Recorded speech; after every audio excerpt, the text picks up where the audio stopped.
spot, Ken.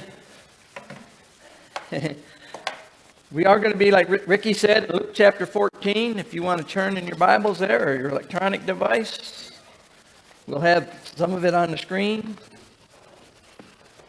For Bob's, Bob in the back there flipping the slides, he's going to quickly find out that my sermon don't match my slides, but hey, that's okay.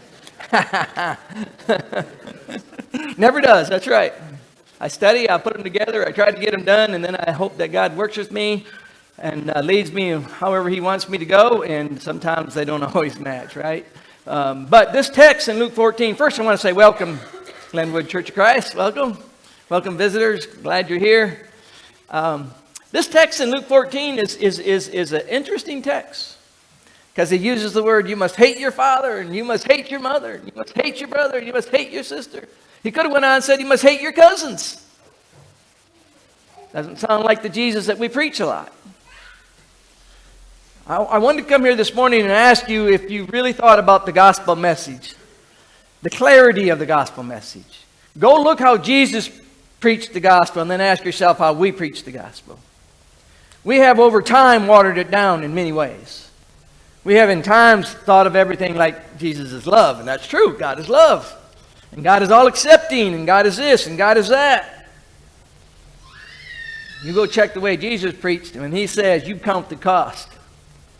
You must hate this person. You must pick up your cross and die. There's pain in that. They knew that.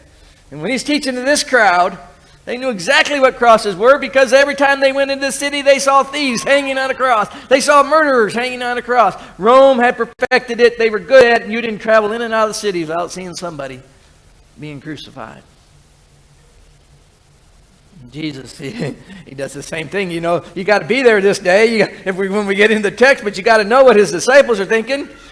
We gave up our jobs, right? We come here. We got multitudes of crowd. Don't say it. Don't say it, Jesus. We finally got a crowd. Let's please them. Get the donuts. The last thing we need to hear is, you must hate your mother and father. How do they know that? Because in John 6, when he fed the 5,000, he said, well, hey guys, we got this big crowd going, hey, unless you eat of my flesh and drink of my blood, you can't be my disciple. And they're like, no, don't do it again. We just had this. We're trying to gather the crowd, Jesus. We're not trying to scatter them. That's the way we preach. We preach the gospel to bring them in, right? We preach the gospel to build up the church. We preach the gospel to get more and more and more and more. And then we find ways and invent ways to keep them. And Jesus said, yeah, you ought to count the cost. You ought to really count the cost. Now, there's a reason for it, I think, as we get into the text. But this text produces some problems. Christianity produces some problems, if you will, in the sense that you have to sometimes stand against the mob. You have to sometimes stand for the truth, and he'll get into that when he moves on down through this text. There's a lot of things that, Thomas Jefferson wrote his own Bible. I don't know if you know that, but he spent hours taking out all the miraculous parts of the Bible, pasting them into his own Bible, and formed his own version of the Bible. He didn't want anything miraculous. Why? Because people don't like to hear about a virgin birth, and so you have to explain a virgin birth. People don't want to hear about a death and an ascension because they say, well, how could that be possible? So they removed those kinds of things. I've met a lot of people that way. Some will tell me that they believe in God, but they don't believe in the Bible because those are just stories, and those stories are too far out. And Jesus comes and he preaches the gospel, and he says, you must love me more than you love anything else. And that is where he gets with the text. And he says, if there's an image change here. He says, if you don't change your image, if you put anything before me, if you think somebody else is more important than this relationship you're going to have with God, you can't be my disciple. And that's the text. You can't be my disciple. You can't be my disciple. You can't be my disciple. You want to be a disciple of Jesus? Pick up your cross. Well, that's painful. So this is what he does in this text. I'll give you a story about a daddy who used to take his boy out and pick strawberries. They'd go into the strawberry patch. I don't know if you've ever picked strawberries. When I grew up, we picked blueberries. My mom and dad would take us to pick blueberries. Problem is, when we got done, they'd always want to know why I ate more than I picked. Your bucket's not very full, son. I don't know why. because they were good and they were ripe and they were sweet. And the daddy would take the boy out to the strawberry patch and they would pick strawberries and the boy would eat them. And then as time passed on, the strawberry patch wasn't as much fun anymore and they started drinking strawberry slushes. And strawberries got put into Pop-Tarts, got changed in the lab, and pretty soon you could buy anything you want that had strawberry flavor but had no strawberries in it. I think in a way we've done that to the gospel.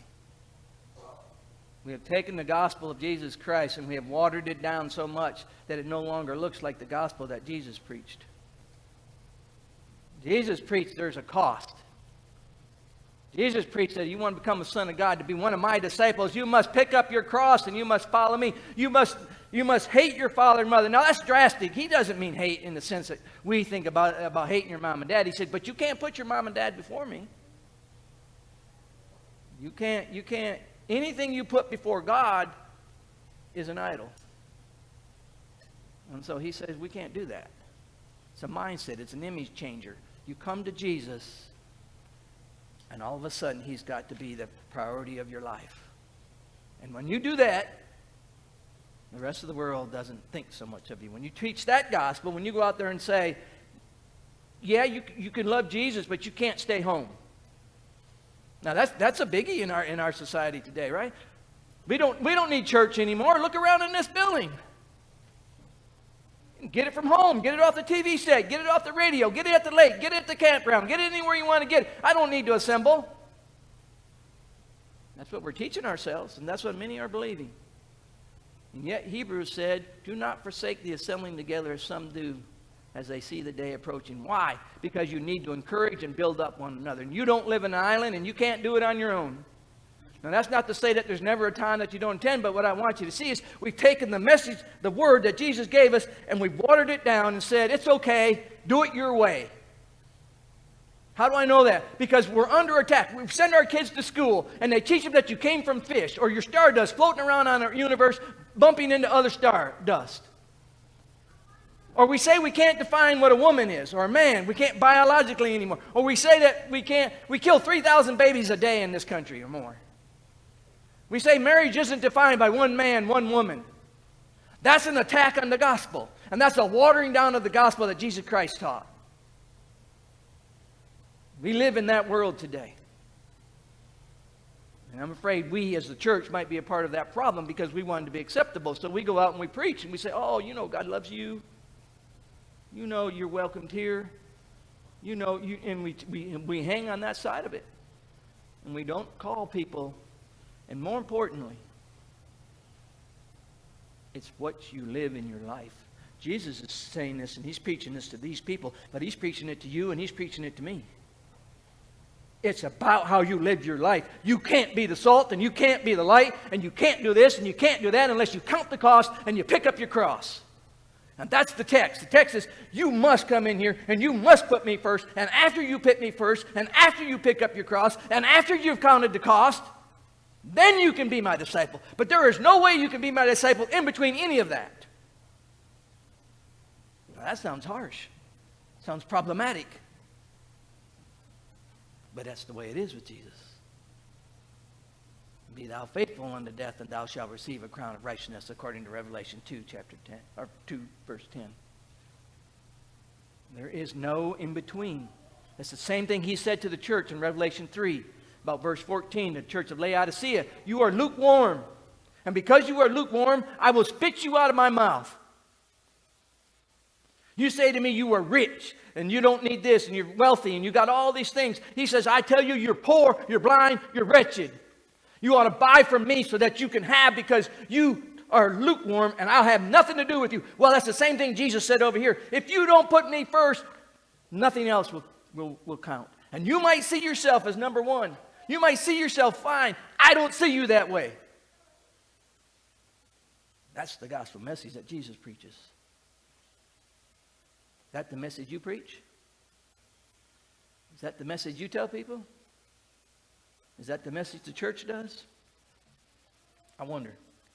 So for a few minutes, I want to take a look at some of these things because I do think it can become problematic. I mean, it's problematic, like I said from the beginning. God sends his son to be born of a virgin, and people say, well, how can that be? He picks 12 disciples that are fishermen. Who would pick 12 fishermen? One of them being a tax collector, a guy that works for the man.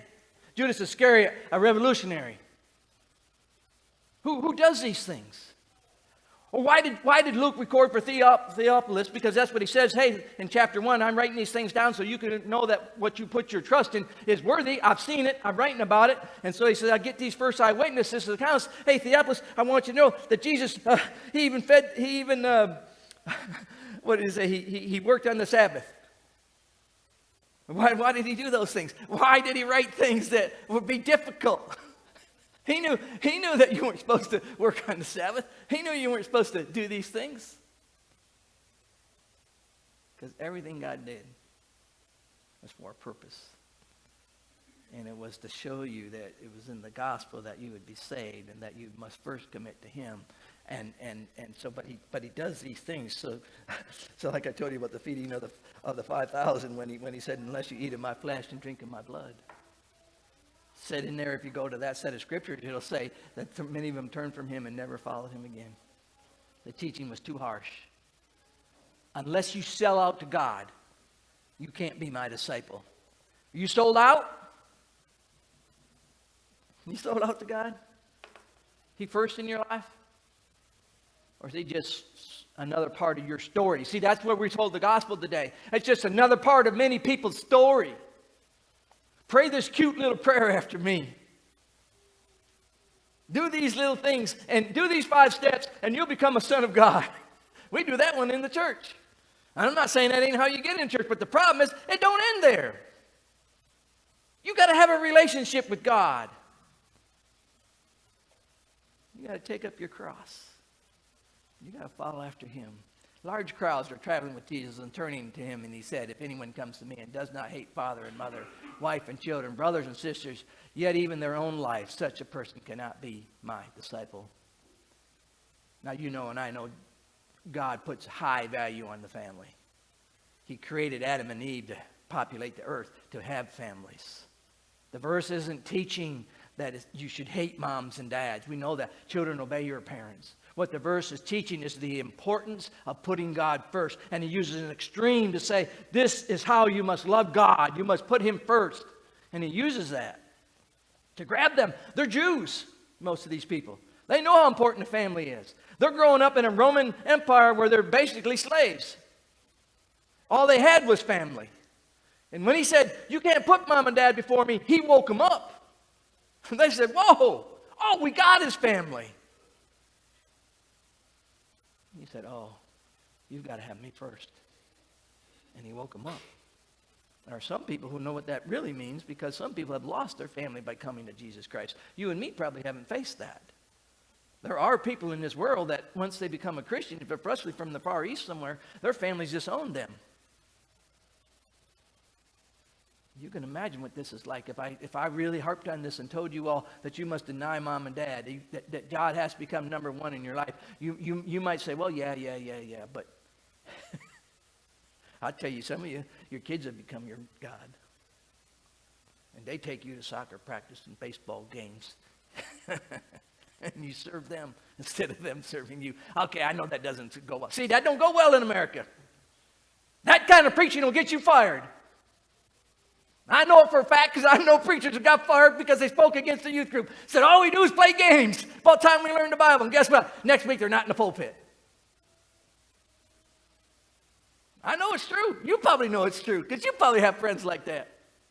You might have been one of them parents that sat there that day that he said and said, let's get him fired.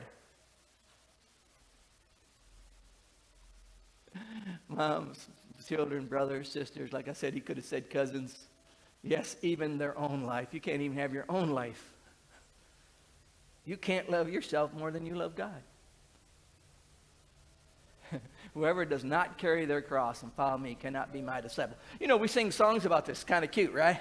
I've been crucified with Christ, and I no longer live. Christ liveth in me. We quote that from Genesis 2:20. But we sing it. We sing it as if it's a happy song. You realize when you pick up your cross, it means you're dead, right? There's something else about picking up your cross. You know what the cross means when you carry your cross? It means you're guilty of a crime. That's what it means. It means you've done something, and the Roman Empire is going to crucify you because you're a thief, you're a murderer, you're a cheat, you're a liar, you're something. Now, there's probably some innocent people. Christ went to the cross, but he carried the sins of the world. And when you pick up your cross, what you're telling the world is, yes, I know I'm a sinner. Yes, I know. See, it should change you, because now you look out to the world and you don't look at them and say, well, look at their sins. You say to yourself, hey, I'm a sinner. I'm no better than they are. How do I know that? Because I'm carrying a cross. I'm guilty of the sins in my life. I'm guilty for the things that I did. And so I don't look down on other people because I know I'm not perfect. That's part of this teaching. So you carry your cross knowing that you are guilty of a crime. And that crime was going to cause death, ultimately. Nobody picked up their cross and didn't die. There's no coming back from this. There's no mishap, no second chance, no take them down. You go to the cross, you're D-E-A-D. We've preached that here before, but you know what that is. You're dead when you go to the cross. And he says a person cannot be my disciple, and whoever does not carry their cross and follow me cannot be my disciple. There's no in between. You can't have one foot in and one foot out. You can't say, well, you know what? I kind of like Christianity. I really don't like that cross part of it. I think I'll do like Jefferson, and I'll just cut that out of my Bible. I'll just go another route. Got to be another plan in here for me, right? Got to be, I love God, and he loves me. But I don't got to carry a cross. That's a little extreme, ain't it? Isn't that just going a little too far? It's not a very popular gospel, is it? You ever wonder why the world don't want to accept the gospel? Well, there's your answer. They don't want to stop serving themselves. They don't want to stop seeking after what they seek after. They want to be number one. Problem is, if you become a child of God, unless I read it wrong, and he says, cannot be my disciple. Doesn't sound like there's another route. Doesn't sound like you get another choice. And whoever does not carry the cross and follow me cannot be my disciple. Suppose one of you wants to build a tower. Won't you first sit down and estimate the cost to see if you have enough money to complete it? For if you lay the foundation and are not able to finish it, everyone who sees it will ridicule you. And this is where Ricky ended up. And it says, this person began to build and wasn't able to finish. Or suppose a king is about to go to war. So he says there's a cost. You should count the cost. You should be able to make sure you finish it. Right? There is a cost in becoming a child of God. So you deny your family. You deny yourself. You take up your cross. You look at the cost. And then you ask yourself, or suppose the king, this one he says the person began to build, or 31, or suppose the king is about to go to war against another king. Won't he first sit down and consider whether he is able with 10,000 men to oppose the one coming against him with 20,000? Do you know that sometimes if you become a child of God, the odds are going to be against you? You know that sometimes in this world it'll seem like it'll be 10,000 of us against 1,000,000 of them, right? Sometimes it'll seem like you might be the only one standing for the truth. I think it was Washington talking to Hamilton. He says he's trying to persuade him to join him in the war, and he said something like in that play. He said something like, "We're outnumbered, we're outmanned, we're outplanned, we're outgunned." I don't remember it all. He said, "But I need a right-hand man." You need a right-hand man. I need a right-hand man. Stephen, while he's being stoned, looks up into heaven and sees the gates open. He sees Jesus standing at the throne. He sees the right-hand man. You need a right-hand man, and the only right-hand man you need is Jesus Christ. And I believe when Jesus stood up, because in a lot of places in the Bible it says Jesus sat down at the right hand of God. When he saw Stephen being stoned, he stood up. And I think he looked at the daddy and he said, "Time's now, I'm going." And I think daddy must have held him back because he stood up. He watched when Stephen was stoned. He said, "You come home, I got you." But I'm telling you, when Jesus stood up off his seat and Stephen was being stoned, and he looked up there and he said, "Oh, I see. I see Christ standing at the right hand. You need a right-hand man. You need Jesus Christ. That's all throughout the Bible.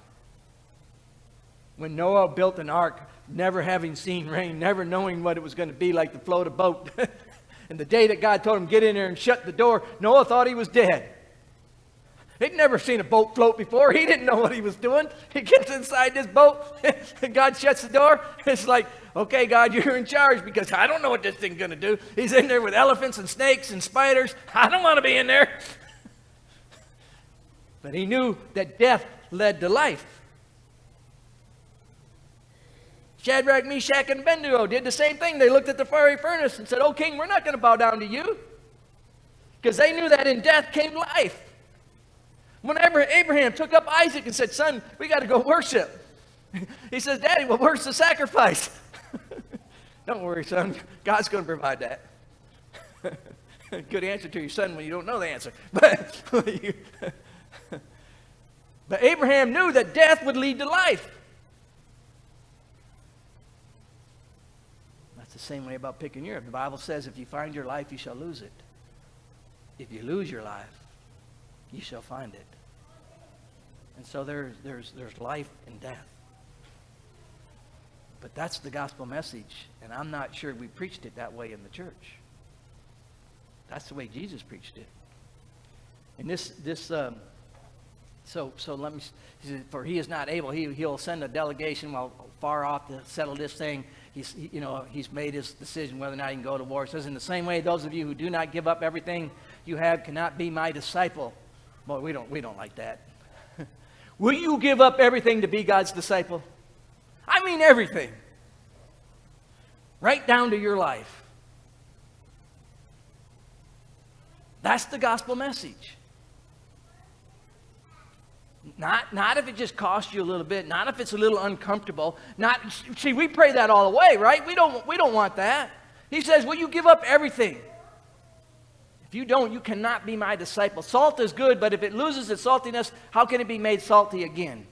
It's fit neither for the soil nor for the manure pile. It is thrown out. And this is interesting to think about. We've talked about this 1,000 different ways. People say, well, salt preserves. And so they used it because they didn't have refrigeration, so they knew how that was to preserve food. Some people say it was for flavor because it adds flavor. And surely if you become a child of God, you got flavor in your life. Other places in the Bible, Paul says, have you not tasted of the goodness of God? But salt was also part of fertilizer. Salt can also be used to make the soil grow. And this salt that he's talking about, he says, if it loses its saltiness, how can it be made salty again? If it fit neither for the soil, it is fit neither for the soil nor for the manure pile. How can salt be fit for a manure pile? God sees your life and my life as something like you might put on your garden to make it grow.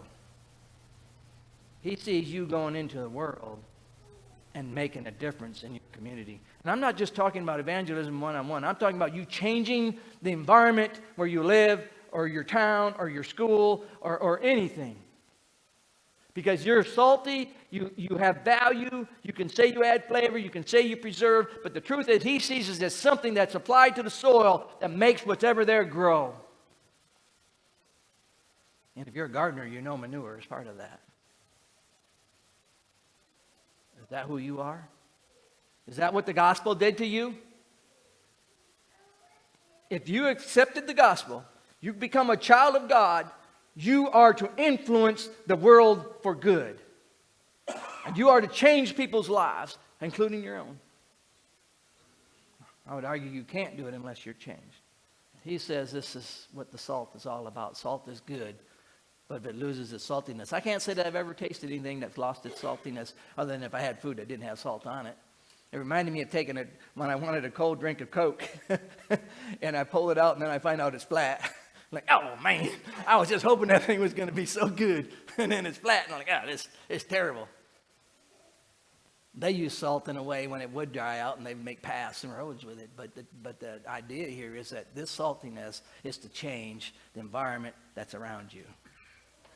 That you should go out after you have counted the cost, after you've picked up your cross, After you've done all these things and you become the salt of the earth and the light of the world, that it should be used to produce a good crop, something better, where things can grow. It said, it's fit neither for the soil nor for the manure pile. It is thrown out. Whoever has ears to hear, let them hear. This is the important part of this parable, that last verse. Whoever has ears to hear, let them hear. You hear what God says? You hear how your life is supposed to be?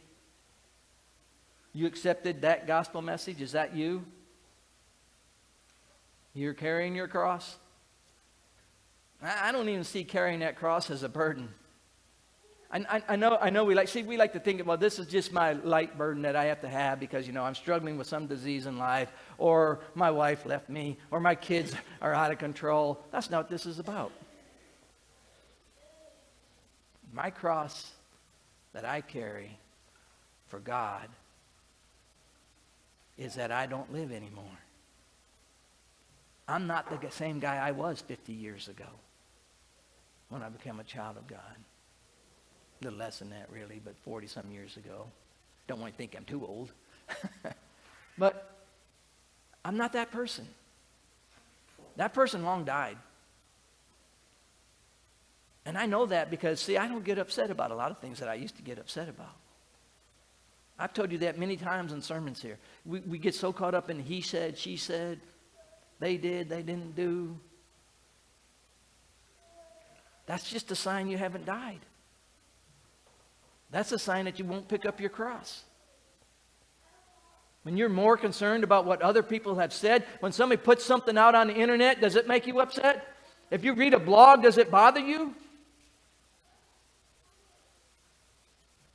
I joke about it sometimes, but the truth is, I can honestly tell you, those things don't last with me very long. Why? Because that's not who I am. They could say and do whatever they want. You know how many preachers have told me I can't preach out of an NIV Bible? You know how many preachers don't like my style? You know how many churches have written about it? Sent papers around? That don't go there? He's too Pentecostal. He might be black. I don't care. I carry a gospel message. The same gospel message that Jesus Christ carried. Becoming a child of God comes with a cost. So if you have ears to hear, so here's the question. Does your message resemble that of Jesus? I hope it does. If it doesn't, I hope we can help you in that area. Logan's going to come. We're going to sing a closing song. I'm only allowed one closure. This is it. If you have ears to hear, I hope you'll open up those ears. Come on, Logan. What can wash away